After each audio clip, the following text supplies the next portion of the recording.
अस्सलाम वालेकुम फ्रेंड्स, क्या हाल है आप लोग की। उम्मीद है आप सब ठीक होंगे और खैरियत से होंगे। अपना व्लॉग आज यहाँ से स्टार्ट करते हैं। आज जो मैं बात करने वाली हूँ वो बात सबके लिए बहुत ज़्यादा इम्पोर्टेंट है, ठीक है। और जो लड़कियाँ अभी शादी के मरहले से गुजर रही हैं, जिनकी अभी नई नई शादी हुई है या जिनकी अभी शादी होने वाली है, उनके लिए ये वीडियो बहुत ज़्यादा अहम है।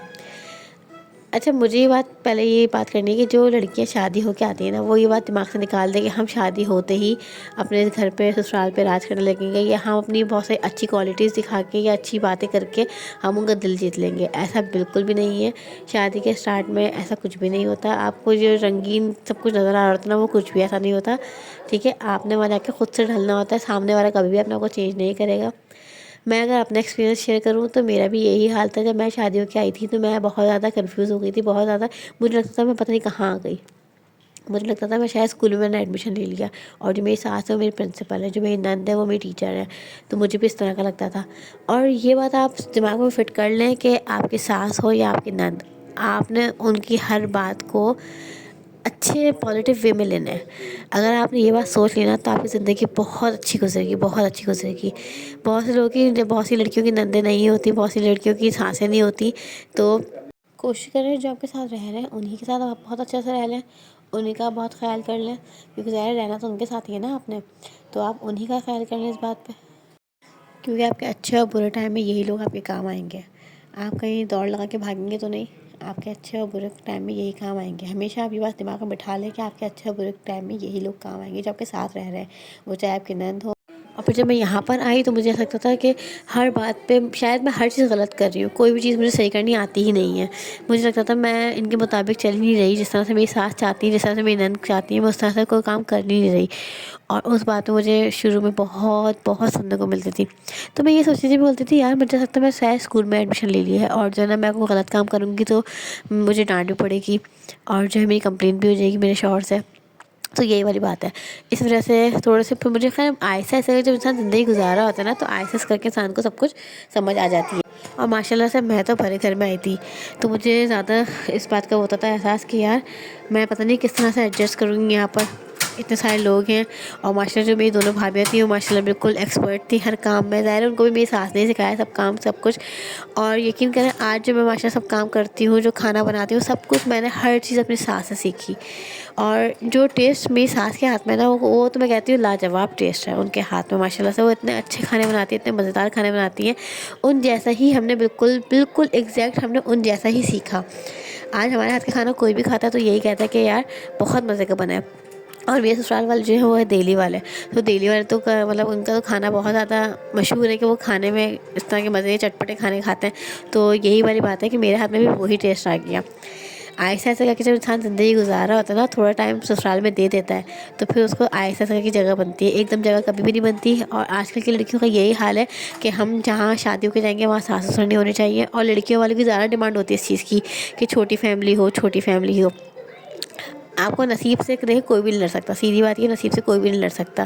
क्या मैंने सोचा था कि मैं माशाल्लाह भरे घर में आऊँगी, लेकिन मुझे ख्वाहिश यही थी कि मुझे हंसता बसता अच्छा हंसने बोलने वाला घर मिले, जहाँ पे सब 5 लोग बैठे तो हंसे बोले बातें करें।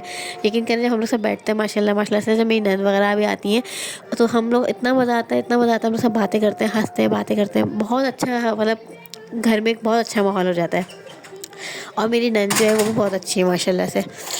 मुझे याद है जब मेरा डिलीवरी का टाइम था तो मेरी नंद ने मेरा इस कदर साथ दिया था, जैसे एक सगी बहन साथ देती है, उस तरह से उन्होंने मेरा साथ दिया था। मुझे उसी तरह से वो लेके चल रही थी, और ऐसा लगा था कि वो छोटी बेबी हो जो मुझे इस तरह से ट्रीट कर रही थी, जैसे एक छोटे बच्चे को ट्रीट किया जाता है। उन्होंने मेरा इस तरह से ख्याल किया था, हॉस्पिटल में भी और घर पे आने के बाद भी उन्होंने मेरा इसी तरह ख्याल किया था। और मेरी बेटी को भी उन्होंने संभाला था।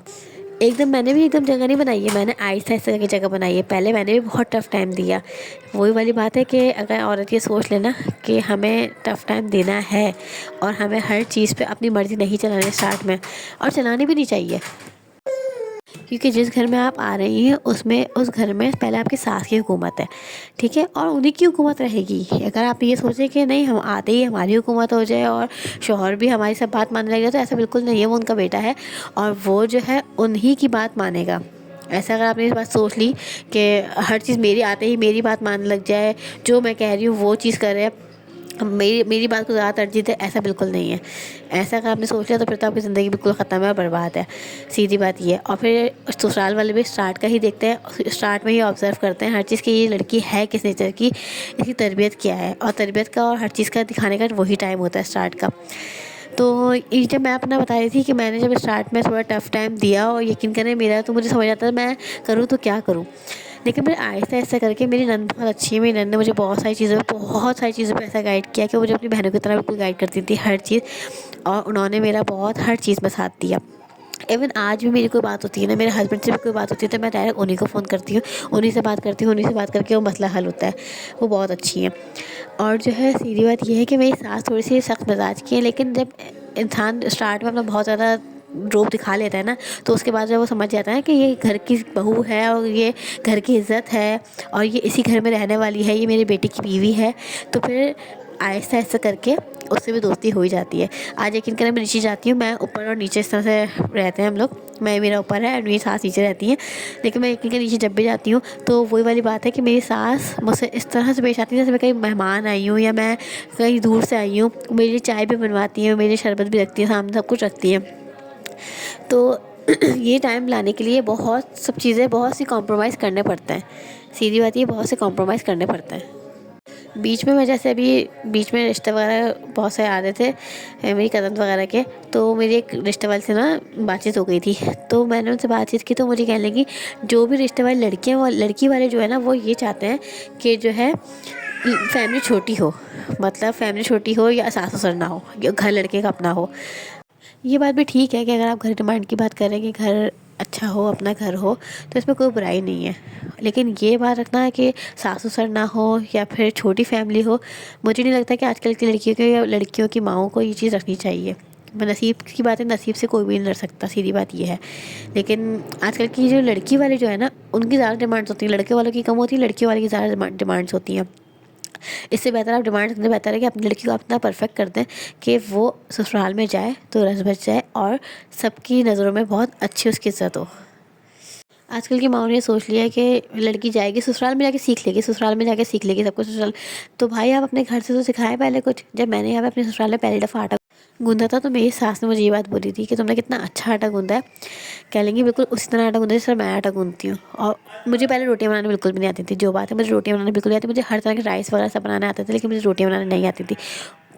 और रोटियाँ जो मुझे बनाने आती भी थी ना, मैं शेप तो बिल्कुल सही देती थी, लेकिन जो हमारी जो बनती थी वो थोड़ी मोटी बनती थी और यहाँ पर जो बनती है बिल्कुल पतली रोटी बनती है। तो मैंने वही स्टार्ट में पहले मोटी बनाती गई, लेकिन मेरी सास इतनी अच्छी थी कि उन्होंने मुझे हर चीज़ इस तरह से सिखाई है कि जैसे वो अपनी बेटी को सिखा रही हैं।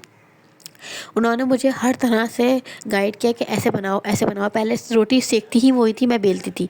तो ऐसे ऐसे करके जब मैं उनको देखती गई और मैं माशाल्लाह से आज इतना अच्छा खाना बना लेती हूँ कि जिस तरह मेरी सास बनाती हैं। हर तरह का मैं खाना बना लेती हूँ। मैं आँखें बंद करके भी खाना बनाऊँ तो मेरा खाना बहुत अच्छा बन जाता है। शादी के शुरू दिनों में पहले लड़कियों को सिर्फ ये बात दिमाग में बिठा लेनी चाहिए कि हमें कोई गलत जवाब नहीं देना, हमें इनकी हर बात को पॉजिटिव में लेना है। और दूसरी बात ये कि अपनी मनमानी नहीं चलानी। अपनी मनमानी चलाने से ये होगा कि बात बिगड़ेगी और मज़ीद बात बिगड़ेगी। ज़ाहिर है, आप अब ये नई-नई आई हैं और आपके आते ही आप अपनी बात मनवाने लग जाएँ तो ये तो बहुत ही गलत हो जाएगा। तो दूसरी बात ये है। और तीसरी बात ये है कि जिस घर में आप आए हैं ना, उस घर को अपना घर समझें। ये मतलब नहीं है कि इस घर का मतलब अपना घर समझें, अपनी मालकिन ही बन जाए, नहीं। इस घर को अपना इस घर तरह घर समझें कि अगर घर गंदा पड़ा है तो आप घर की सफाई कर लें, किचन गंदा पड़ा है तो किचन को समेट लें, सास कोई काम कर रही है तो सास का हाथ बटा लें, नंद कोई काम कर रही है तो नंद का हाथ बटा लें कि नहीं आप बैठे, मैं कर लेती हूँ। इस तरह से इंसान के दिल में जगह बनती है। और फिर वही वाली टाइम मैं आपको फिर वही कहूँगी कि स्टार्ट का टाइम ही होता है, ससुराल वाले ये ऑब्ज़र्व करते हैं कि ये लड़की की तरबियत कैसी है, ये लड़की किस नेचर की है। क्योंकि शादी के बाद सिर्फ तरबियत ही देखी जाती है, या लड़की का उठना बैठना रहन सहन सब देखा जाता है। वो सब कुछ शादी के बाद ही पता चलता है। तो इसलिए बेहतर यही है, इसलिए अपनी बेटियों को ऐसा परफेक्ट कर दें कि वो कल को दूसरे घर जाएँ तो वो आपका नाम रोशन करें, ना कि आपके नाम को और बदनाम करें। मुझे दुआओं में याद रखिएगा, अपना बहुत सारा ख्याल रखिएगा। अल्लाह हाफ़िज़, हैप्पी न्यू ईयर।